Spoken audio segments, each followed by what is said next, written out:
Okay, I got it live now. You ready? I mean, you're supposed to ask before you go live, but anyways, welcome everybody to episode 39 of You Ain't Got a Lot podcast. My name is 2ABJ, aka Stage D. And it's your boy F Money and Money for sure. How's everybody doing today? Now, as you guys know, talk in sports, but one of the biggest sporting events in the world is happening in 2 weeks. So we're gonna hold off talking about it this particular day, and we're going to hyper focus on it next week. That one's going to be really centered. We're going to give a lot of stats about past Super Bowls and repeat matchups. It's going to be a lot of that. It's going to be very Super Bowl focused for that next episode. But since we're a week ahead, we're going to talk about the NBA. Since we're getting ready for that transition, me and Money going to start transitioning over to talk about what's going on with the NBA, especially since their trade deadlines approach us. We're going to talk about some coach hires going on that we've been covering so far. And our first topic we're going to start off with is the 2026 Sundance Film Festival. So, any comments, questions, concerns, anything I missed, Money? Okay, I gotta say one thing. R.I.P. to Catherine O'Hara. She played the mother in Home Alone. She passed away today. Is that like one of your favorite movies or something? Yes, bro. I loved Home Alone movies, bro. Oh yeah. Sad news. Unfortunately, we all got to go one day, and she was called home today. But on to lighter stuff. The Sundance Music Festival is being held in person in Park City and Salt Lake City, Utah, United States. The last time the festival will be in Utah before moving to Boulder, Colorado in 2026. The festival began January 22nd through February 1st. That means the festival started a bit earlier in January and runs through the first days of February, with premieres and main screenings concentrated in the first week. Founded in 1978 and later championed by Robert Redford, Sundance exists, spotlights independent voices, think risk talk stories, unconvenient structures, and filmmaking who rather swing than play it safe. And for the people who don't know, Robert Redford was one of the big pioneers for it. And he's known for Butch Cassidy and the Sundance Kid came out in 1969, The Sting, All the President's Men, The Natural, Ordinary People, and some of our younger viewers are like, I've never heard of any of these films. So more recently, he's worked in Captain America, The Winter Soldier. He was in Avengers Endgame as Alexander Pierce. So that's who Mr. Redford is. And unfortunately, he passed away in September of last year. So, Wow. yeah. So the big thing with the Sundance Film Festival is the films are grouped in competitive sections, including U.S. dramatic competition, U.S. documentary competition, world cinema, and basically they call it Next. And it's for ultra low budget experimental films. And they have midnight short films, special premieres, and genre lovers, as well as night owls. Like they do airings like after midnight. It's real late. It's a really cool thing from what I've heard so far. Some of the most popular films that have come out of there is Sundance has been a launch pad for movies and discovering has often got snapped up by distributors and go on to win awards and become classic and past breakouts. Some of these movies are Reservoir Dogs, Little Miss Sunshine, Whiplash, and one of my favorite films, Get Out. So all these movies started at the Sundance Festival and then went on to do great things in box office. And the current popular films right now that's going on is the first one, The Invite, a buzzy dark comedy directed by Olivia Wilde about a dinner party that spirals into chaos. It's been one of the most talked about films and even sparked a bidding war at the festival markets. The next movie, The Moment, a mockumentary starring Charlie XCX. You know who that is, right, man? Yeah. You sure? You hesitated. If it is who I think it is, yes. Who do you think it is? What's the song she sings? Oh, I thought she was on the X-Men.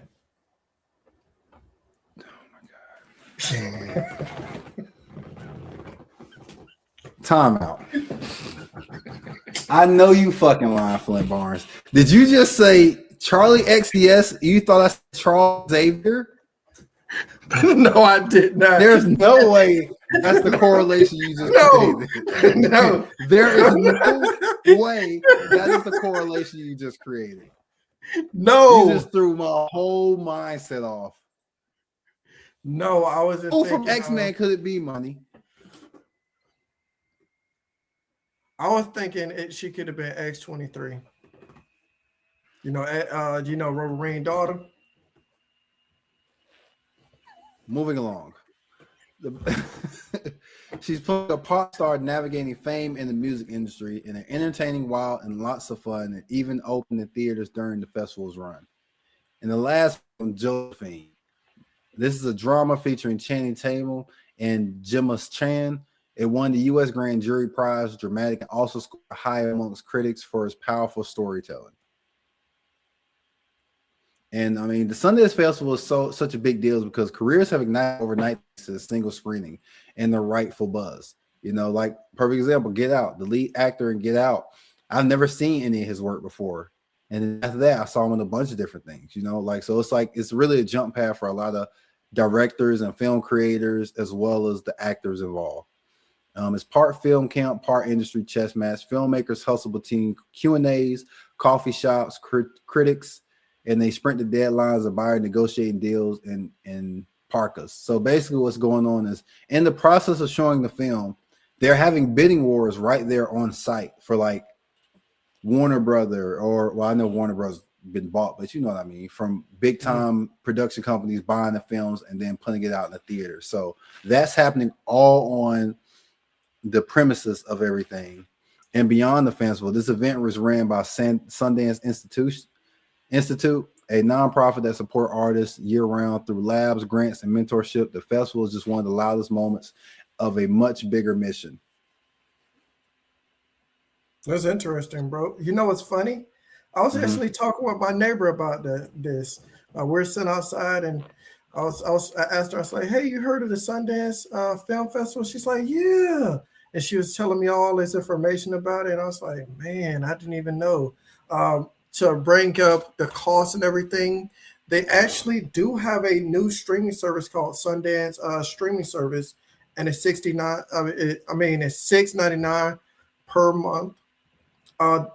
They also have online tickets for $35, which that's really not that bad. It's not crazy. No, yeah, you can watch a lot of films before they even come out with that 35 ducks. So yeah, it's not bad at all for the amount of films you're gonna see, and then I'm pretty sure they're gonna give you some behind the scene details with it too. So yeah, individual work and everything, bro. Yeah, like shoot, hey, I might have to pay that. $6.99 get that per month, bro. See all I can watch with it. Yeah, and one of my favorite things about the Sundance Festival, it's like competition wrapped inside an art showcase. And you know I love being competitive, but I also have a love for the arts, you know. So it's broken down in categories. You got the Grand Jury Prize, the Audience Award, Director, Screenwriter, and Editing Awards, and World Cinema Prizes. And winning one of these can change a filmmaker's life fast. And we're talking about distribution deals, award season momentum, and suddenly everyone wants to take a meeting with you and talk to you about your film. At the same time, the Sundance is very much a gallery for cinema. Not every film is competing. So there are some different out of competition premieres, midnight films, what I was talking about earlier. The next, which is the experimental low budget films or short films that people want to produce, display out there. Some films are purely just meant to be seen, discussed, and felt, and not to win. So and there's been some films that came out of that doing it that way, you know. A movie can lose every award at the Sundance, but still end up getting brought out by a streamer, becoming a cult favorite, and launch a director's career. And oh wow, yeah, that's amazing. Give me a second. That's amazing. It's amazing to hear, because wasn't the lead actor of that Get Out? Didn't he premiere in Black Panther after that, or was Black Panther before that? I think it was after. See? So yeah. And then he was in Black Panther? Yeah, he But was yeah, a I'm pretty minor sure it was character. either. Yeah, he was a minor character though. Okay. He was in Black Panther. He was in that other scary movie. What was it? The Three of Us or something? The three of us. I forget. It was another scary movie that he was in. So I'll say, yeah, that really launched his career. Yeah. But no, it's definitely a dope thing going on. I've been checking it out slowly. Is there anything you heard that interested you about it? I'll say the fact that you could watch many films before they come out is Yeah. the most interesting thing to me because for $35, bro, do you know how much a movie ticket is now? Like depending on where you go, it's $20 a pop. Like one of my cousins was telling me uh, that he was paying what $40 a month or something. He could watch all the movies he wants. So that's basically like that, but you get to watch movies that aren't even out yet, Yeah, which for is sure. amazing.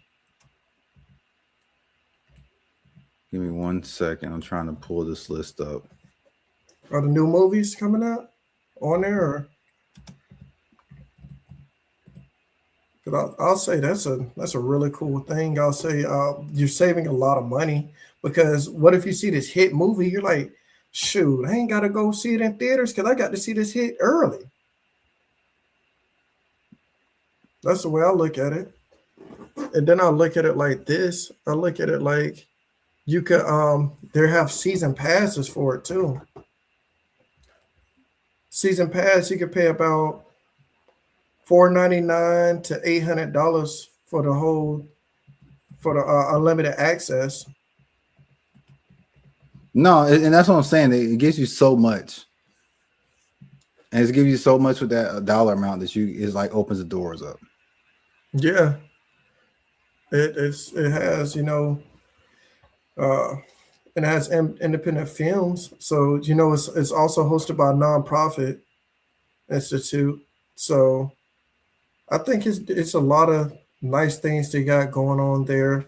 It's a nice thing to hear about, and it's great that we had that going on in the community. Right. And then some of the popular films that came out of there is Past Lives, Coda went on to win Oscars, Summer of Soul, 20 Days in Miracle, The Farewell, The Blair Witch Project, like I said, Reservoir Dogs, Napoleon Dynamite first started here, Wow, Whiplash, Sex Lies and Videotapes, Get Out, Beasts of the Southern Wild, Fruitville Station, and that was a really good film. I don't know if you've ever seen it, but that was I a really haven't good seen film. them. And you know what?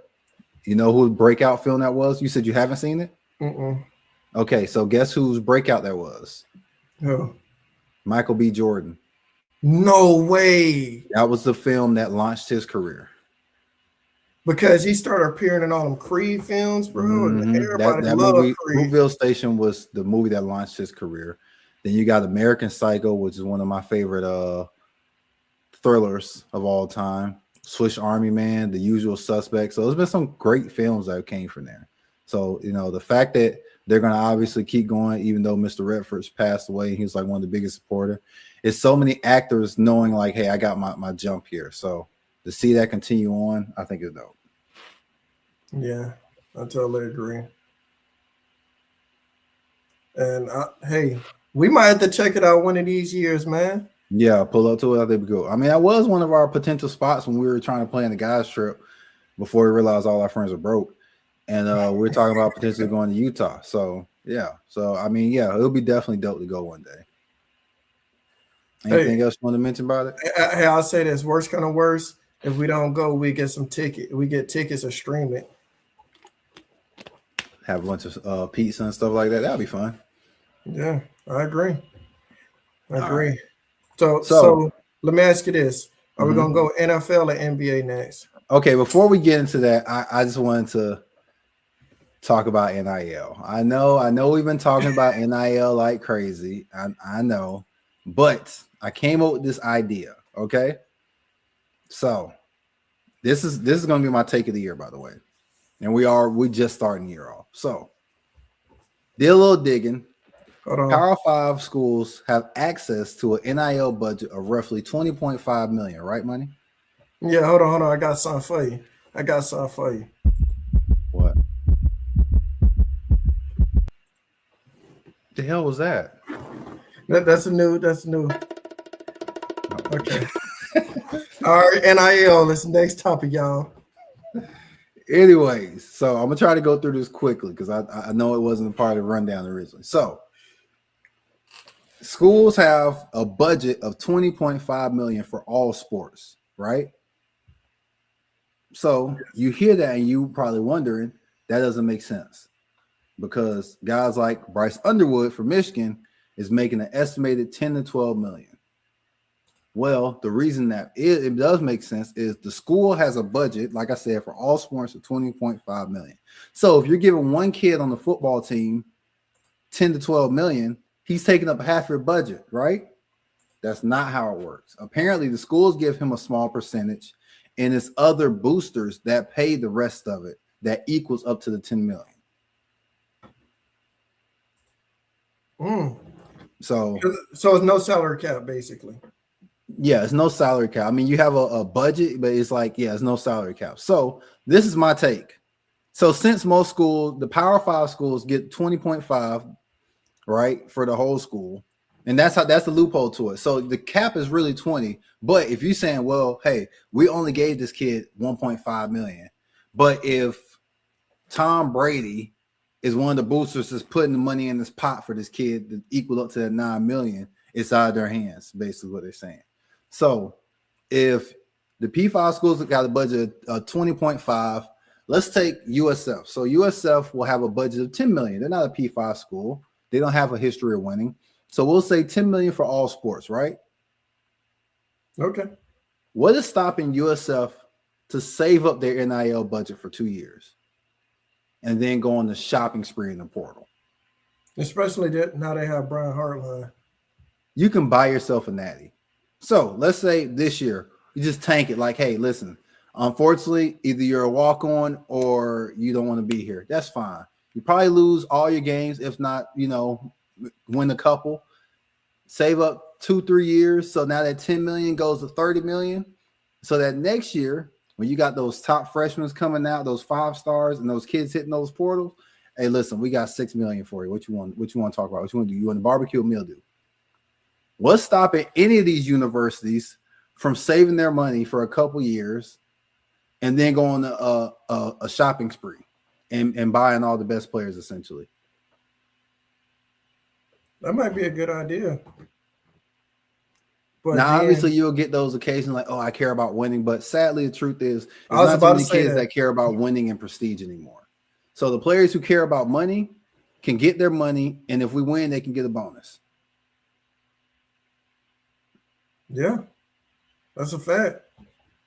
I didn't think of it like that. So, I mean, it's just something to think about, man. I don't see what's stopping these schools from saving up the money for a couple years and then going out and buying themselves a championship.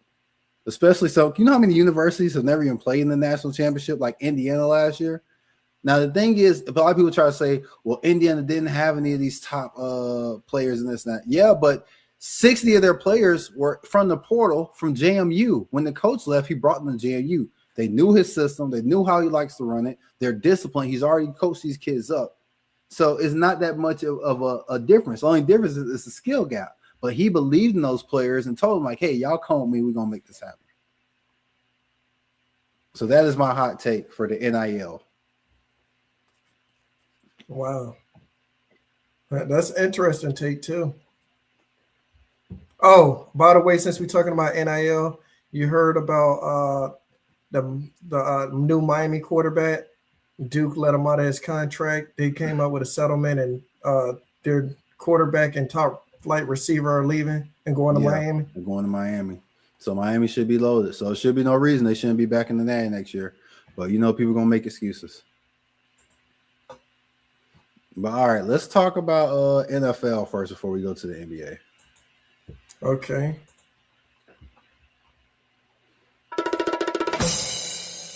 All right, let's go.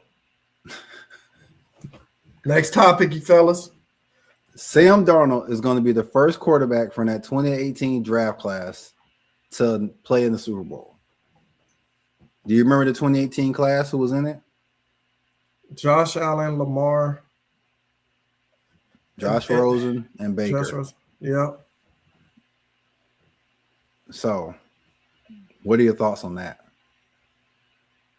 The funny thing about it is the one they thought was the biggest bust is the one that actually played at the Super Bowl. And everybody's like, oh, yeah, the loaded team. Well, they got rid of DK, who everybody thought was otherworldly. Because Jason showed them enough. They got rid of who? Geno. They got rid of Geno. They got rid of their receiver, Tyler Lockett. They believed in what they had. And then they brought in a guy like Raheed, and he's been a dog ever since, you know. So it just shows you, man, your situation matters. So it really made me reflect on, like, dang, how many of these guys that I personally have said, oh, he's a bust. And it's like, is he a bust, or is he just go to a shitty situation and then that was the cards he was dealt, and then it turned out to be that way? Sam Darnold was awful in New York, saying he was seeing ghosts. Then he went to Carolina, and if you remember, I believed in him. I was believing in him because I said the Jets shouldn't go get Zach Wilson, who we are saying is terrible. And I was like, no, I don't think he's. I think you should keep him. Why would you move off him for Zach Wilson? Don't do it. Don't do it. And ironically, as I was telling everyone, this is before we had the podcast, and as I was, and Money's my witness, and I was like, that's a bad move. And then Money's the one that broke the news to me, like, hey, you said Sam Darnold's not a bad quarterback, right? I'm like, yeah, he's not a bad quarterback. He's just in a bad situation. He's like, well, he's your quarterback now. I'm like, what? And yeah, that's when he told me Darnold was traded to Carolina. But during that time, Carolina was a clown show. So you take a quarterback who's already struggling, put him in a clown show, what's going to happen? He's going to have up and downs. And while he was healthy, he actually played well. We were winning games. And then CMC got hurt, and then it just went downhill from there because then they traded CMC. And then Darnold just was fighting with Baker the whole time. And they both didn't look that great. So then he goes to the Niners, sits and learn, which is nothing wrong with sitting and learning. Then he goes to Minnesota and gets the unplanned opportunity to lead those guys to the playoffs. Minnesota didn't believe in him, so they didn't offer him a contract because they got J.J. McCarthy, or as he refers to himself as 9. They was like, hey, we got our quarterback. We wish you the best, Sam. Hey, so quick question, quick thing. Since we talking about Minnesota, guess what Minnesota just did, bro? They fired their GM today.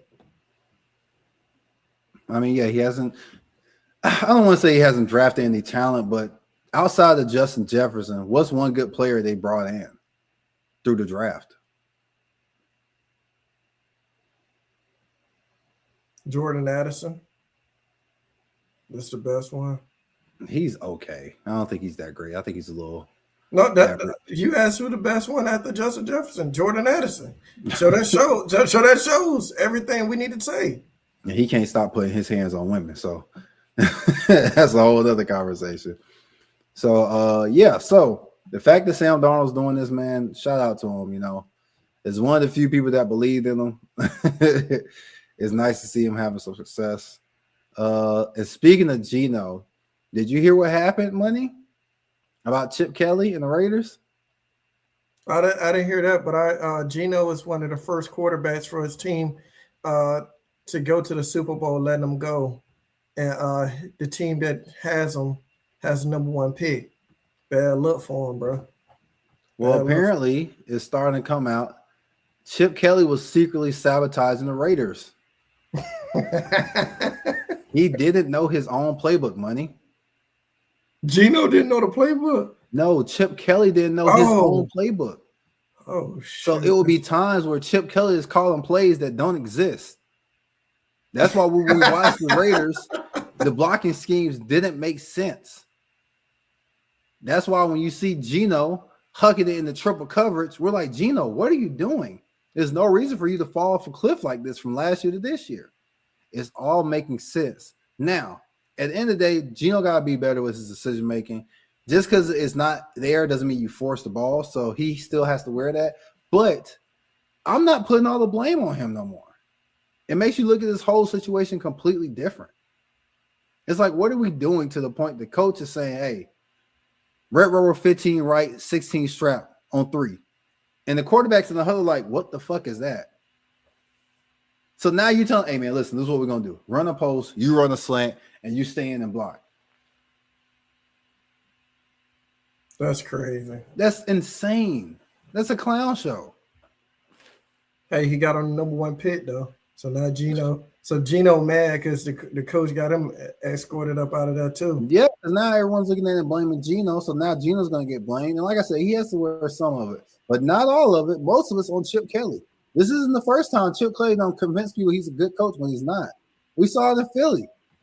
Dude was running 90 plays a game and getting beat by 30. How are you getting beat by 30 and you ran 90 plays?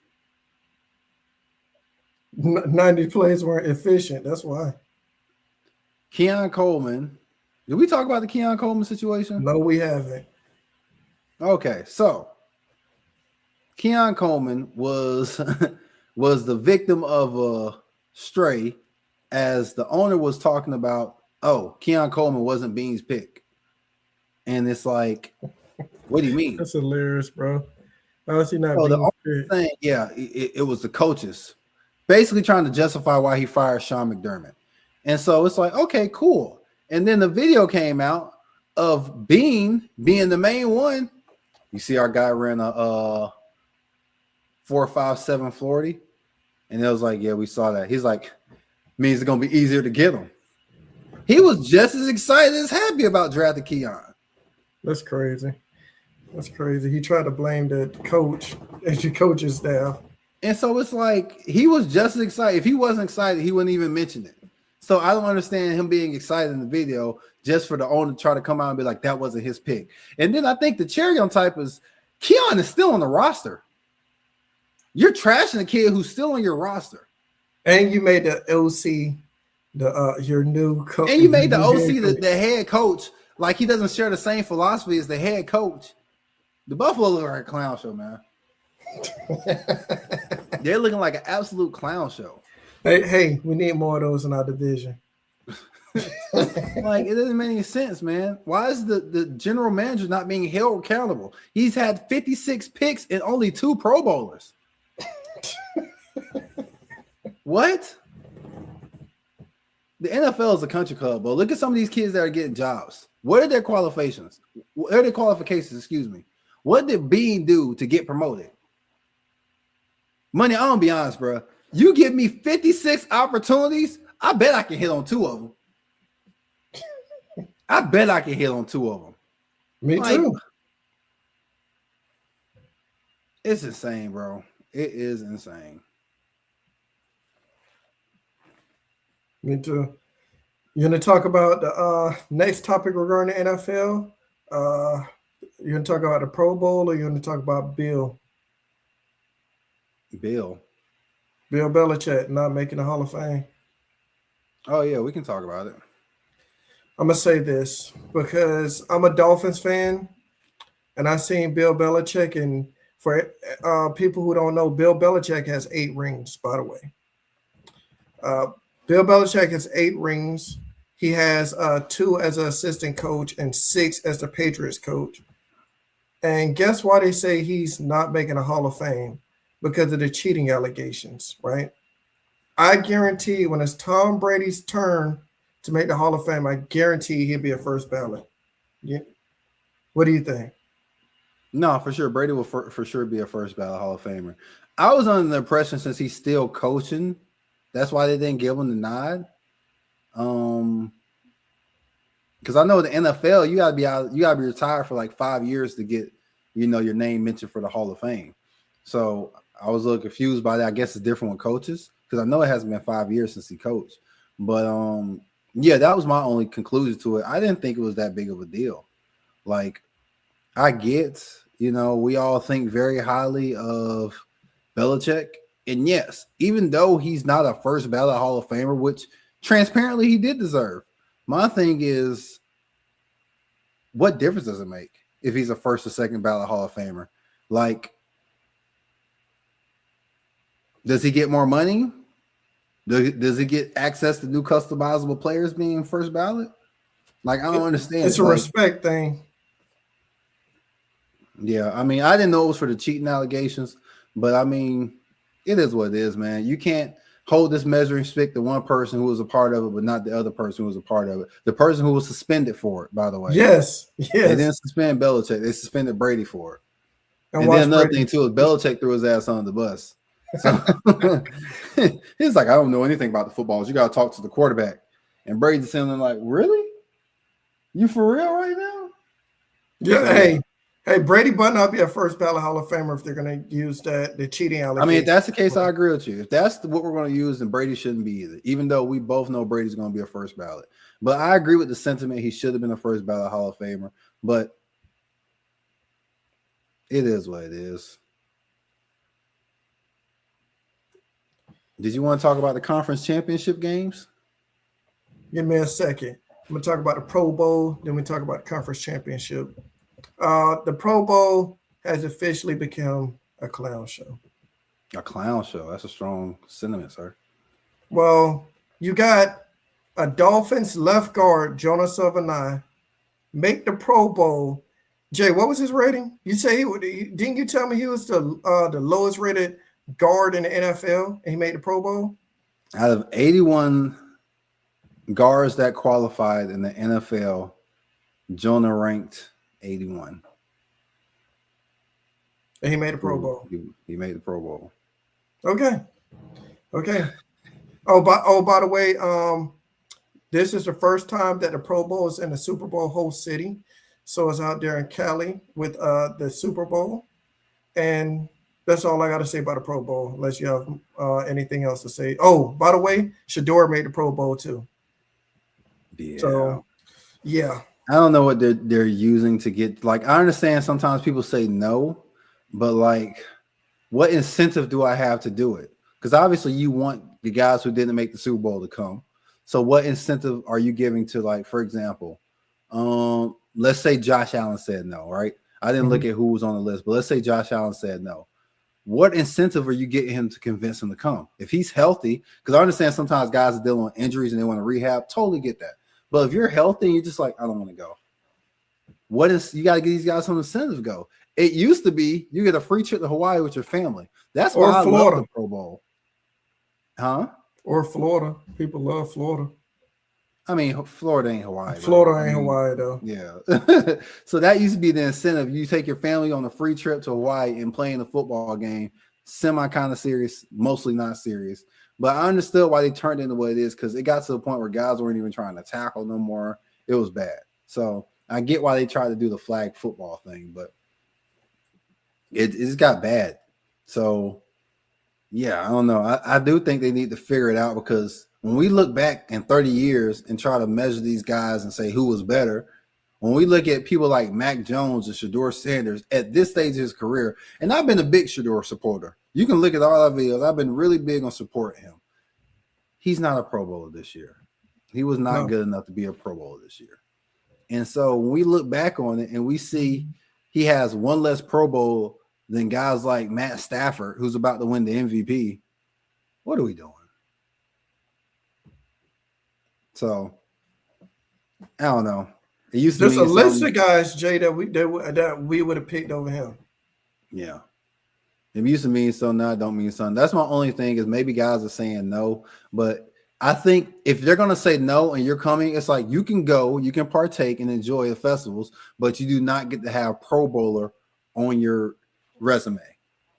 Like, if Shador go and participate, that's fine, but he shouldn't get Pro Bowler on his resume. That's my hot take. Yeah, like, I think it's ridiculous. You know, the guard that's 81, 81st. You could have had any doggone body out there, bro. Anybody. You let him make the Pro Bowl? Like, bro, he wasn't even the best guard on his team. It was bad. It was bad. It was bad, man. So the Pro Bowl, like I said, it's not the same anymore, bro. Like, I remember we'll talk about it. I'll be like, Matt Jones made the Pro Bowl. We're like, there's nothing much to say. Like, all we can do is say, hey, who made all pro team? Like, that's all that matters anymore now, because Pro Bowl is, hey, we're gonna just pick a dude. Nuts. But hey, Jay, they gotta You know them cups with names in there? They got cups with names in there that a person blindfold. All right, man, go ahead there, pick out. They just drawing random names out of cup. That's funny. Hey, Jay, they're like, okay, man, pick out a name. Shadora Sanders. All right, well, hey. All right. All right. Hey, we here now. So that's funny. That's what it seemed like, right? Shoot, they might as your pop like to say, they shooting from the hip, man. Hey, Jay, they might as well do like the NBA thing and have lottery balls with the person's name on there. Hey, at this point, yeah, because it's getting wild, bro. It's getting wild. Right? You want to talk about the games? What happened with the games? Yeah, buddy, you go first. Hold on, give me a second.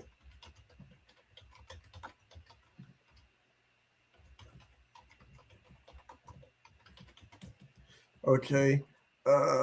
Man, oh man. All right. I'm gonna say this. You know, this is our next topic right here for everybody. So people can know we switch it to the next topic. Okay, so here's my thing, right? The Denver Broncos quarterback was so horrible. He tried to get a game away, bro. Yeah. Like literally, they probably could have ran the ball every play and won the game over letting that man throw. Jay, literally, if it wasn't for him, the Patriots would not won. If you think about it, because one of the plays he tried to be Superman and he tried to throw the ball away, ended up fumbling, and the Patriots got a ball at 10. If they literally, after that first pass for a touchdown and after they get on field goal range, went for the touchdown and kicked the field goal and ran the ball the rest of the game, they probably would have won. That's how bad that game was. And I'm going to say, the Patriots, do they deserve it? Yes. They took what was there. Are we expecting them to win the Super Bowl? That's a whole nother topic. But they took what was there, and congrats to them. You know, they won more playoff games in 1 year than Dolphins have won in 25. As a Broncos fan, you got to be sick, though, man. Like, you were a game away from the final dance, and you didn't have your quarterback who got you there. And so it sucks because even like some of the guys was like, I feel we're the better team, you know? So, and it's like, yeah, you might have been the better team, but not having your quarterback makes the world of difference. Jay, and for whatever reason, the Broncos Phillip Rivers. Huh? They should have called Phillip Rivers. He would have did better than old buddy. I don't know, man. bro, you got to be real bad to play like that dude did. I mean, it was snowing. It's not easy to play in. No, Jay. Jay, that dude was horrible, bro. He was that bad. Dude, bro, Phillip Rivers would have did better. Bro, they could have called doggone Tim Tebow back out there, bro, and did better. Jeez. Hey, Jay, here's something that you don't know. Guess what? That guy was a higher rated dual threat quarterback coming out of college than Lamar Jackson. Yeah, Lamar wasn't that great of a quarterback in high school. That tells how big of a drop off that guy has had in his career. I mean, the NFL is hard, bro, and situations matter. He was in New England behind Brady. So how many reps are you actually getting? And then he went on to be a backup somewhere else. In his 6-7 year career, he's had 3 starts before that one. So he didn't really get too many opportunities. Would Cam have done better? Oh, yeah, 100%. I believe in Cam Newton, though. So okay, Cam would have did better, but he ain't got a job, though. But he got his doggone dude out here playing. Giving the game away. Like, hey, man, he playing hot potato with the ball. Oh, no, I don't want it. I don't want it. I don't want it. I don't want him. Drake didn't play too hot either, though. You know, that's what the dude was out there doing, man. Yeah, that's what I'm saying, bro. Basically, we could have won the game with the Broncos. I would have went out there and handed the ball off every play, and we'd have did better. That's nuts, man. Think about it, Jay. He turned the ball over right there. He turned the ball over right there to 10. The Patriots won what, 10-3 or something like that? Bad game. It was pathetic. Anything else you got to say about it, bro? It was just bad. It was bad. The weather was bad. There was a lot of bad offense played. But unfortunately, I mean, we knew it though. Once Bo got hurt, man, we knew the Patriots were going to win that game. I think the Patriots, that's what makes them scary. The simple fact of Drake hasn't played too great in the playoffs. So, and he's going to have to play great to win the Super Bowl.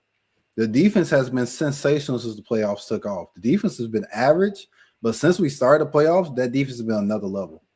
So that's been a real like saving grace for them so far in these playoffs. How has Gonzalez played? He's been questionable. He's been getting beat a lot. He hasn't played too hot.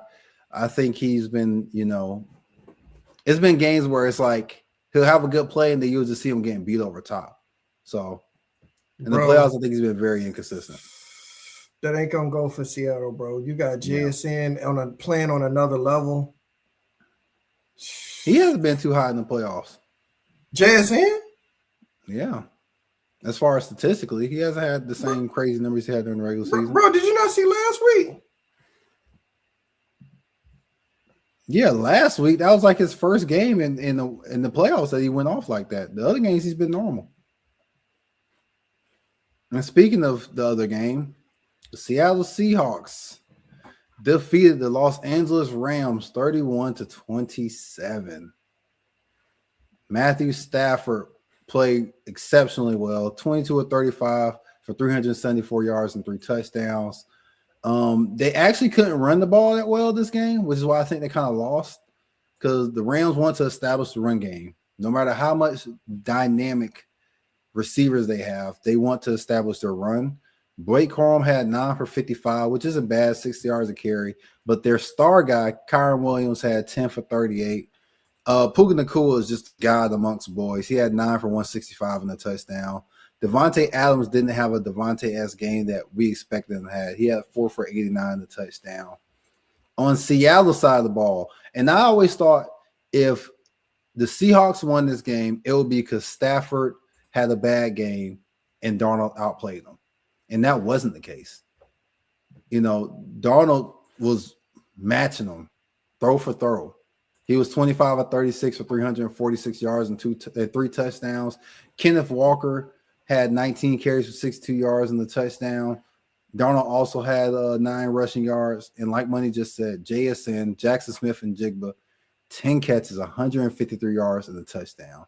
Absolutely nuts. Rashid Shaheed called a bomb for 51 yards. Kenneth Walker had 4 catches out the backfield. And call him by his nickname, bro. As Money likes to call him K9. K9 had a really good game. Had over 100 yards all purpose. See, I was just a better team. It came down to it. They're the better team, and there's nothing they can do about it. But it doesn't help when you got Tariq Woolen getting a 15-yard penalty for a taunting play on the 4th and 15. And keep in mind, he hasn't been playing good this year. And then the very next play gives up a bomb to Puka for a touchdown. This is undisciplined football. That's what comes down to. We see why he's not playing this year a lot, because at one point we thought he was the greatest cornerback in the NFL. Yeah. He's up there. Now he's playing like trash. And so it's like, thank goodness the Seattle offense was able to pull it through, but plays like that from Tariq is not going to help you in the Super Bowl. You can't do that. Another thing I think hurt the Rams is the Rams should have kicked the field goal with 5 minutes left in the game. Yes. Then the score becomes 30-31. And I believe the Rams' defense would have stopped them and wouldn't have gave up a TD. But instead, you go for it and you don't get it. And then you give the ball back to Seattle's offense that's been humming all night. Let me ask you this, Jay. How many games have we seen that the other team has lost because they went for it? The Jaguars game, the Denver Broncos game, it changed the whole momentum of the game. Because think about it. Denver would have went up 10-0. I think they probably could have won the game at that point because you could have played differently. But instead, you didn't go for it. They got the other team had a momentum. Same thing with Jacksonville. They lost by 3 points. The 3 they would have kicked the field goal would have mattered. This ain't Madden. And that's what it is. It seems like a lot of these coaches are coaching like they're playing Madden. This is bad. But that's ultimately by the Rams, Ross. McDonald outcoached Sean McVay, which I didn't think was on the board. He made some bad calls. He didn't trust his special teams, which I get. Another thing we had the drop punt by the returner. He was questionable all night. He dropped the first one, but he recovered it. Then he dropped the second one. I don't know how the hell he fell down. He's falling backwards, and the ball just bounces off his chest. And it's like, come on, bro. Needless to say, he wasn't returning no more punts after that because he dropped 2 of them. They put Kyra Williams out to return a punt, and I've never seen him return a punt, bro. He returns punts. They try to get him off because they use him so much on offense, from catching passes out the backfield, from giving him 20 carries. They're trying to alleviate his workload. But when you got goofballs out there dropping punts, falling down, you got to put them back out there. Let me ask you this, Jay. Did you ever feel like the team was using you too much, bro? I want to be out there play on the field. Oh, never. But at the same time, though, you gotta prevent injuries. You know what I'm saying? Yeah. You keep putting miles in your car, eventually you're gonna need a tune-up. So I get it, but obviously as a competitor, no, you never want to leave the field. So I get both parts of it. Ready to talk about some NBA? Hold on.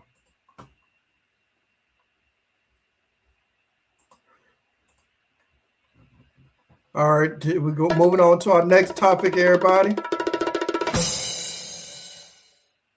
All right, we're talking about NBA. We got stars on the move. That's what we're gonna call our NBA topic. You want to lead off, or you want me to go? We got to talk about the number one topic of the stars on the move. There's been rumors coming out that Giannis wants out. What are your thoughts on that?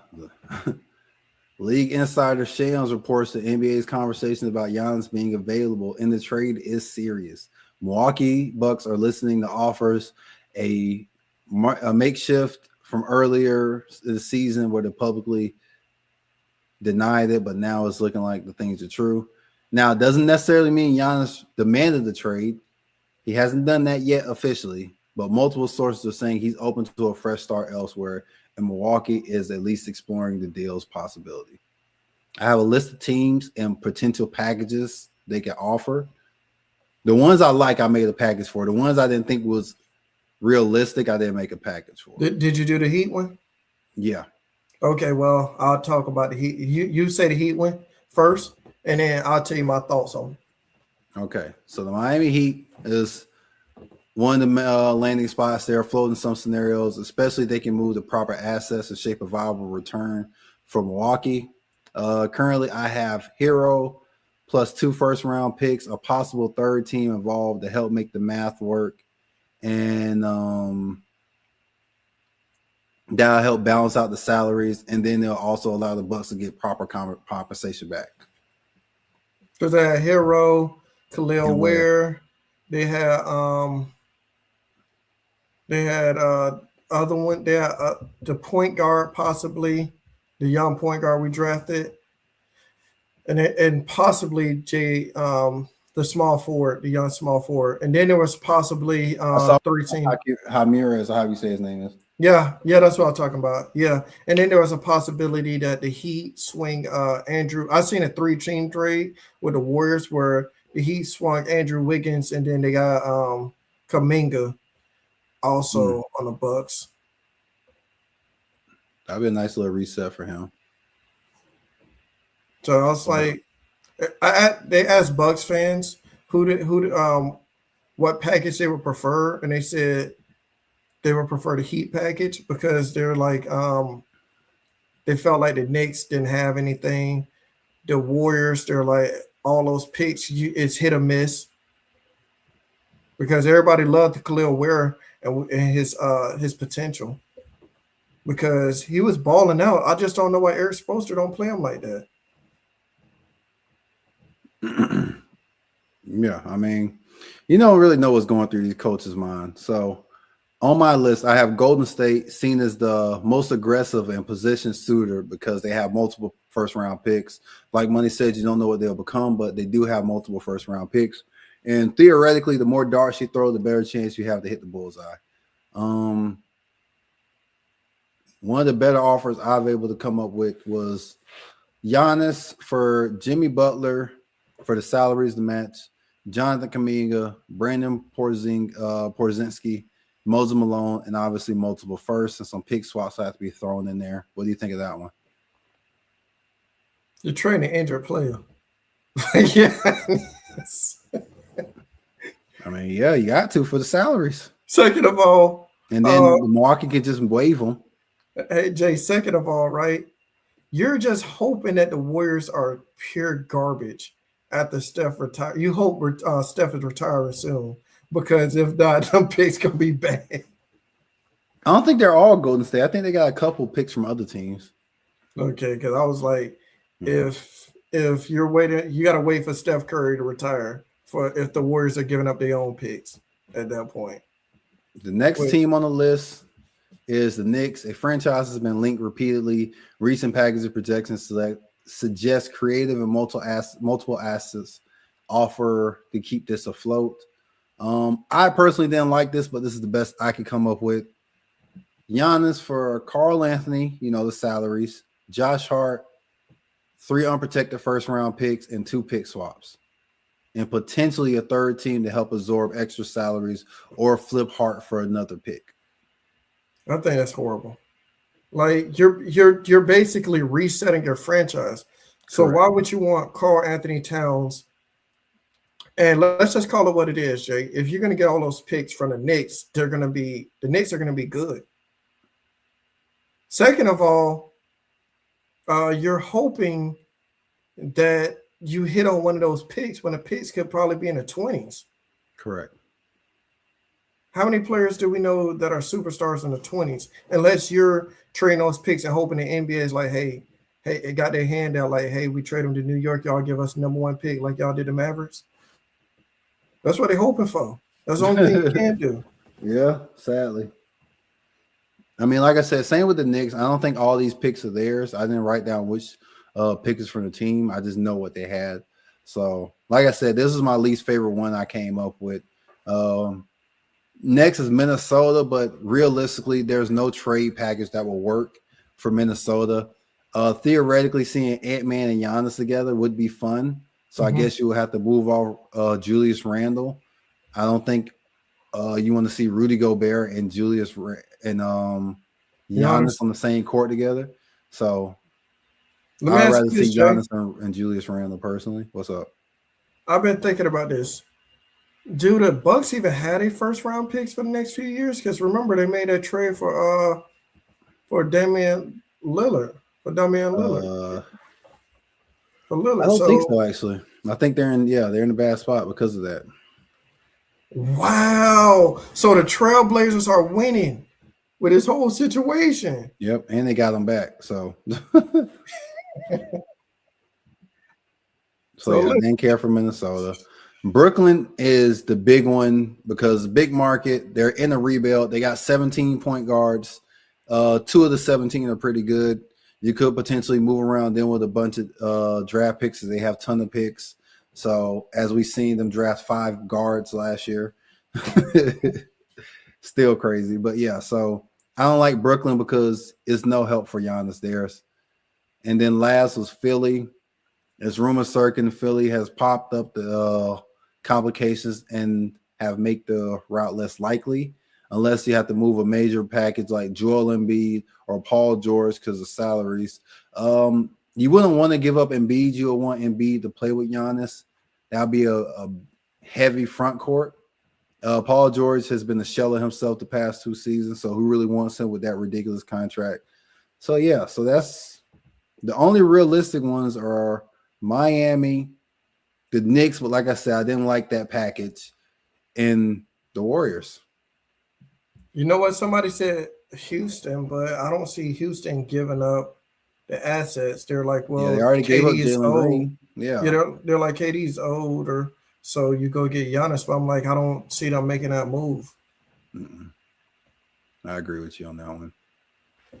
They say the Knicks package only works is if Giannis doesn't get traded until the summer because then they get all their picks and everything. But I'm like, do you want to go the rest of the season with a guy who's basically not wanting to be there? Or as they say, quiet quitting? Yeah. No. Oh, by the way, Jay, most of the trades I seen was Giannis, not just Giannis, Giannis and his brother. Of course. Of course. I didn't know he was still on the team, bro. Yeah, Giannis and his brother, man. Then they got his other brother on two-way. They got the baby brother on the two-way too. I didn't know that. They say you get three of the four three of the four brothers together, man. That's funny. You know, you gotta take his brothers with him. You don't gotta play him, but he want them there with him. Like, all right, man. Could you imagine, Jay? You got to trade for him. You got to keep his brother happy. Like, dog, bro, the dude ain't even dude on the bench, but you got to keep him happy, bro. Like, hey, I'd rather take LeBron and Bronny at that point. At least Bronny can do something for me. The brother. Bronny can do a little something, yeah. Ain't doing nothing. All right, bro. So what you got next? What's one of your players you think will be moved? I got one for you. Zion, I think, is eventually going to get moved. He doesn't seem happy in New Orleans. I just think it's time for a change. He's always been injured. He has that big behind contract. He's not happy. He just shows spurts, and then next thing you know, he's hurt for the rest of the season. I think you have to move on. Do you think the spurts make it hard to move him? Because we seen the other night him drop off Wemby. Yes. So it's like those games, it's like, man, this kid is really special. Like this is why we took him when we took him. To do stuff like that. You know who he reminds me of? Remember when Tua was having the concussions, but he was balling out? And you're like, man, he's a top 5 quarterback. And you're like, I'm like, no, bro. And then you know, he gets injured, and then this year he looks like a shell of himself. You think Zion looks like a shell of himself? No. I'm saying with Zion, will those injuries eventually catch up and rob him of his athleticism? Yeah, for sure it will. And I mean, I've been down on Zion. I never believed in Zion to begin with. You were more of a Zion supporter than I was. But my thing is, when you see that, when I saw what he did against the Spurs to Wemby, that was like, I see why they think he's like that. But you don't see it enough. So it's like, do you hold on to the hope, or do you cut your losses and move off? You know what I would do, Jay? If somebody offered me a decent package, I'd get them up out of there. I ain't got time to play games, bro. Like, the potential is good enough for you to get me fired. Okay? So I would call up a team. Like, I'll call up a team, hey, Miami. Hey, man. I want Khalil Ware, man. Let's handle business. You know, I'll call up a team and try to get some picks. I'll call heck the Warriors might get desperate and try to make a trade for him. Call up the Warriors, hey man, Steph Curry. You know he ain't gonna be around long. He's got to take his diet seriously and stop slinging wood on anything moving. You know he be throwing that thing on anything moving. Hey Jay, you moving, he nailing it down. hey Jay, sell on Milwaukee, bro. Hey, we ain't got sell on Milwaukee. If I was the Bucks, I'll be on the phone with them. Hey, yeah, we train away Giannis, but hey, we're gonna bring back Zion. At least we selling tickets here tonight. That boy nailing anything moving. So yeah, he gotta calm down with that, and then yeah. So, oh man. But so, what are your top 3 destinations for him? Top 3. I think I'm gonna just say I might have to put the Bucks in number 3 because you need to sell tickets. Giannis wants to be going. Number 2, I will say the Wizards. You got to sell tickets. They got Trae Young. Hey, him and Trae Young, bro. You selling plenty of tickets out there, bro. That pick and roll, hey, that alley-oop, man, come on. The Lob City of the East. Yeah, that's what I'm saying. You got to sell tickets out there, bro. And number 1, I think I see Miami. If they don't get Giannis or Ja, I think they might just kick the tires with them. Hey, get it for a bucket of chicken, bro. Would you want Zion in Miami? Would I want him in Miami? Hey, at least we get to see a dude dunk on somebody. My concern with him in Miami is, Miami's training is very serious. So if they tell Zion, who currently weighs 300 pounds, hey, Zion, we need you to get to 260.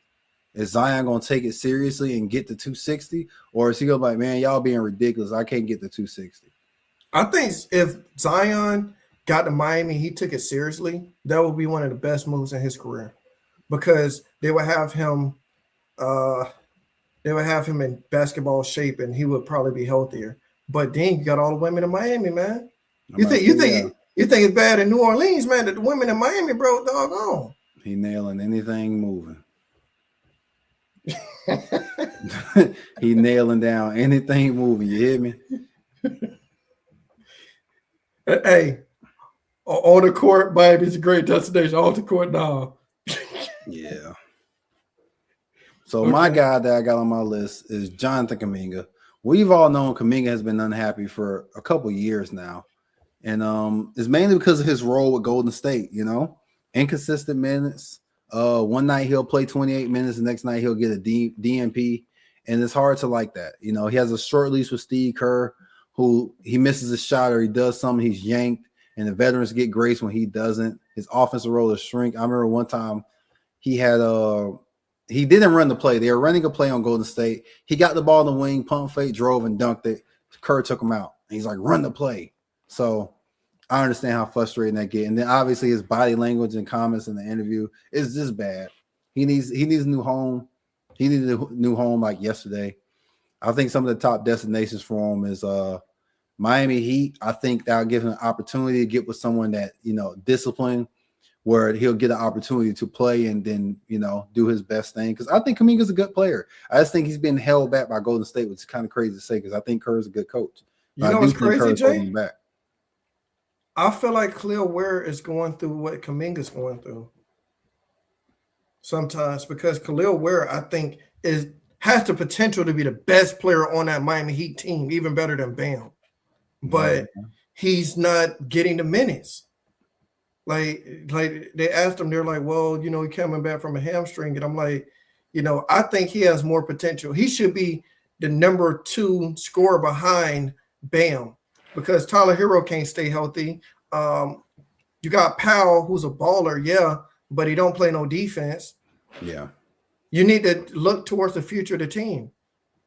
And he's going to be the future of the team if everything goes right. So I'm like, I think if everything goes right, you got Ware and Kuminga, man, hey, they can grow together. Got a nice little young lineup because the trade package I seen was Wiggins for Buddy Hield, Kuminga, and a first. That was the trade package I seen for that. What did you think about the trade package? Because that's not what bad. I don't think Golden State want to part with Buddy Hield because of his shooting paralysis. So I think that may be a hard one to swing, but it's not a bad package. That's for the because in the NBA you got to match the salaries. Yeah. So Buddy Hield was the one I seen a lot of people throwing around for the match of the salaries. Okay, who next destination I got for him is the Timberwolves. Really? I think him and Ja could be fun. Yeah. Ant-Man. I think him and Ant could be fun. Ant-Man can, ISO 1-on-1. Kuminga can catch or shoot. He can also ISO. That was one of his best abilities in high school. So I think good defender. Has that in him. Yeah, he's a good defender, and I think they can use that. Bulls. I have the Bulls here because the Bulls don't really have a star, and I think Kuminga could go there and be a star as well as the Nets. Nets is the top destination because you get free range of motions. It's you and Michael Porter Jr., who I think may get moved anyway. So you go there, it's going to be the Kuminga show. Now, you're going to win a lot of games? Probably not, unless you become a superstar and elevate everybody. I'm not sure if he has that in him. You better hope MPJ gets moved, bro, because if not, him and MPJ going to be out there taking as many shots as possible, bro. Got them 2 dudes out there taking 40 shots. I mean, hey, bro, if it translates to wins, who gives a damn? At the end of the day, we're trying to win games, okay? And if MPJ got 38 on 28 shots, it is what it is. Yeah, no.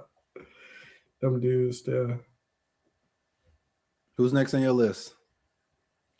I have Kyle Kuzma. I think with the fact that Giannis is on a trade block, Kuzma's not going to want to be there, bro. No. And you also kind of got to break it down too, man. You got to break it down. I think he wants to go to a big city team. He recently got engaged to that supermodel, Winnie Harlow. So I think they want to be in a big market. So where I don't know. Yeah, where I don't know. I agree with you on that, but I can see him getting moved too. Because once you strip it down, we're stripping it all the way down. We're finna increase our chances to get the number 1 pick, even though we know damn well we don't own our pick. Hey, could you imagine Trailblazers getting number one pick and with the number one pick at the Portland Trailblazers?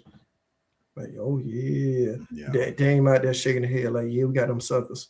Then they get like some superstar guard, and Dane's just teaching his kid all this stuff. And now, yeah, because Scoot Henderson's ass.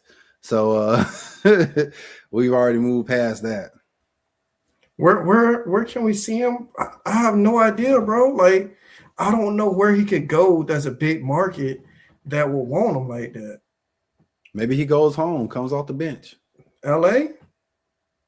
I said home. You don't know where he's from? No, I know where he's from. Oh, I didn't know that. That's possible. Oh, excuse me. He's from Flint, Michigan. That's possible, bro. I think he'd be a good role player off the bench for them. I agree. Unless he's looking to start, then that kind of changes the conversation. But yeah. I'm right there with you. That's the only one I could think of. I'm like, well, LA, no. Now, so, next is Ja Morant. Yeah. Before I even get into this one, the most recent report said that Memphis still views him as their franchise player and have no intentions on moving him. But you still got to entertain and pick up that phone, baby. So first on the list, we got the Nets, man. Ja Morant for Cam Thomas, a couple unprotected picks. Dorian Finney-Smith's there as well, and Nico Claxton. I think you get a elite rim runner, elite rim protection, with Jaren Jackson. And we all know Jaren Jackson don't like grabbing rebounds. Nick Claxton can do that for you. Dorian Finney-Smith is a really good wing defender. I like him. You can use him in different ways. And then Ja goes to the Nets to where he's in the big market. He gets to be the star of the show and not contribute to winning. What do you think of that one? Jay, what's the gun laws in Jersey, bro? Because you can't carry a gun out there, bro. In New York, you mean? Yeah. In Brooklyn, Brooklyn, you can't have a firearm. New York is very strict. Yeah. They have a very strict no-gun laws, but you can't have a gun in Jersey. Oh, okay. So yeah, New York, Brooklyn. Yeah. You're right. I'm thinking of him being in Jersey, but you're right. New York, yeah. What are you gonna do? He can't carry guns out there as homeboys. He got to sign them up for security guard classes so they can get the license and all that stuff. Yeah. My next one, which is actually low-key my favorite, I think you may hate it. I like Atlanta, man. You get on there with Onyeka. Maybe Jalen Johnson's included in it. He's a young two-way star, 2 unprotected first-round picks and a pick swap and a rotational salary filler. No Trae Young, so they could use a new star there.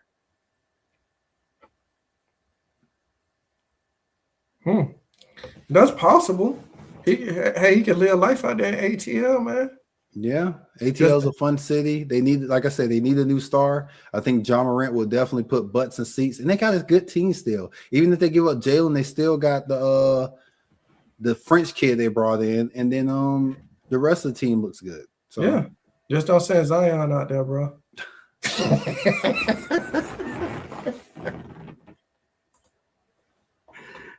Okay, my next one is 80. Ain't he hurt? He hurt again. Hey, that dude right there, boy. AD, I think he's gonna get moved, man. That dude out there, you might as well have an office chair out there. How often that man getting hurt? Like it's crazy, bro. The dude got hurt in the video game. Okay, he played with himself, and he got hurt in the video game, bro. Like at a certain point, you got to be like, look, man, this ain't working. They doing it. This not working. So you got to get rid of him. I think it's time for him a new journey. You know, I would send him out to, bro. Where? The Timberwolves, bro. Give me Gobert, because I'm tired of dude. Gobert, Kyrie can run that pick and roll. If he can stay healthy, yeah, that'll be a good matchup. If you can get like a good Anthony Davis that's healthy and an Ant-Man, yeah, that could be a really good team. But it depends on how many games AD is going to play. I really feel like AD don't love the game, bro. He just in it for the bag. And any little opportunity he gets to be hurt and miss time, because some of his injuries are ridiculous, bro. So it's like the man's made of glass. I don't get it at all. You seen that show, The Glass? It's doggone. That dude right there, boy. He can't go to Miami because they gonna have him out there. Hey, I'm hurt. No, you ain't. Your ankle ain't that messed up now. So I'll say he has to go to a team. Hey, Atlanta, send him out there to Atlanta, man. Yeah. Let him be hurt all you want to, man. It don't matter. We ain't got nothing better to do. We traded Ray I don't Trey think Young. Atlanta will take that contract. So I'm just saying, man, send him out there with, hey, call up New Orleans. Hey, man, we trade your AD for Zion. That man is not going back to New Orleans. He said, I've been there, done that. But back there, bro. I said, you know what, bro? Be hurt one more time, we sending you back.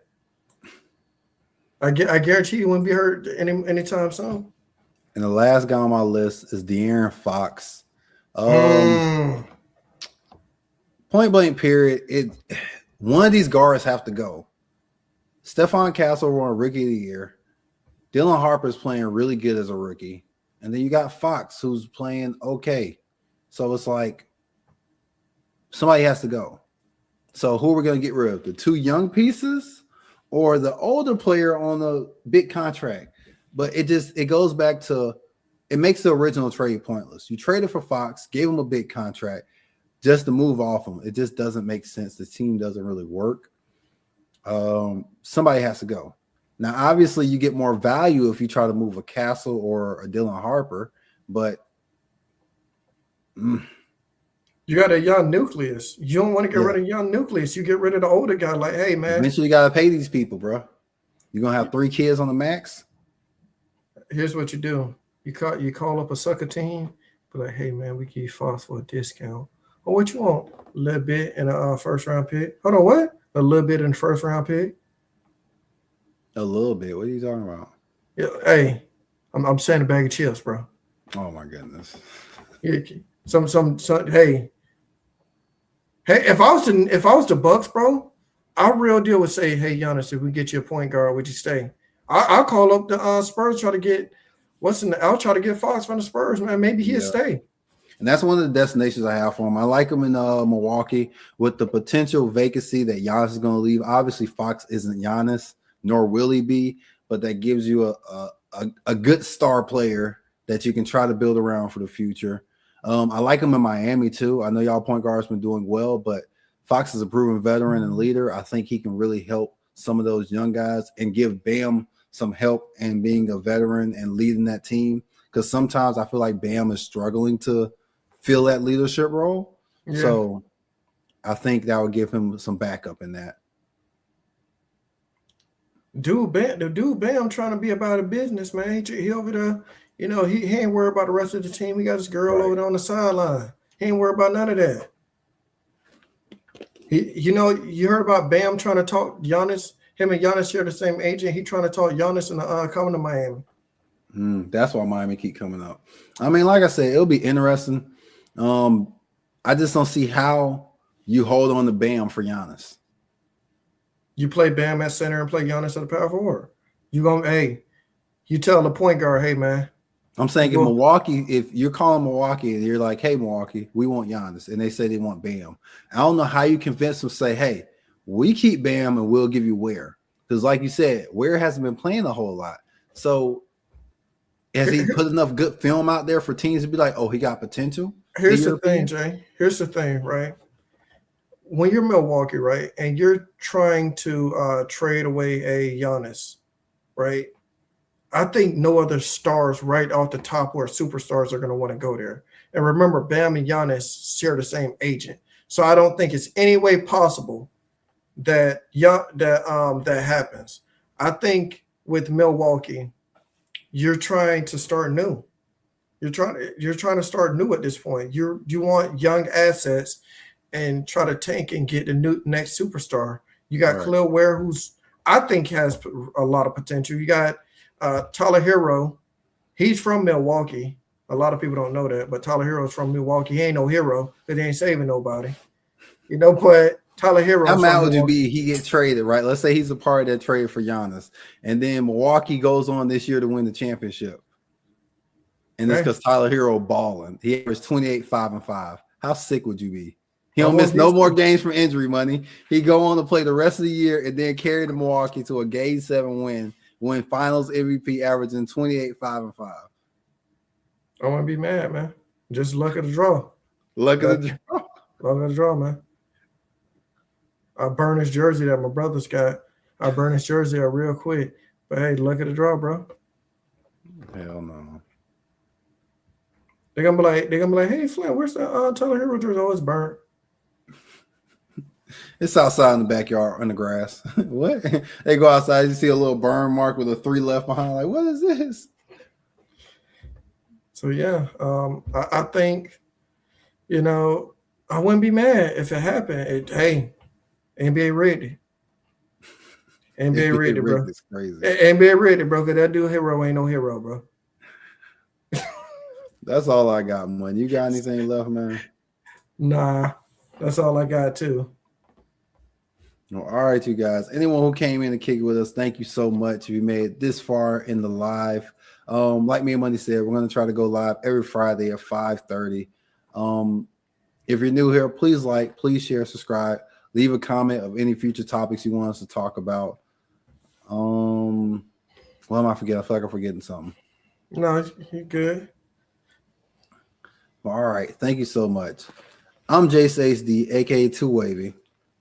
I'm Money. Make sure to like and subscribe. We're trying to reach 100. Please like and subscribe. We're trying to hit 100 sooner than later, and you guys can make it happen. So Yes. until next one, peace. Take it easy, y'all.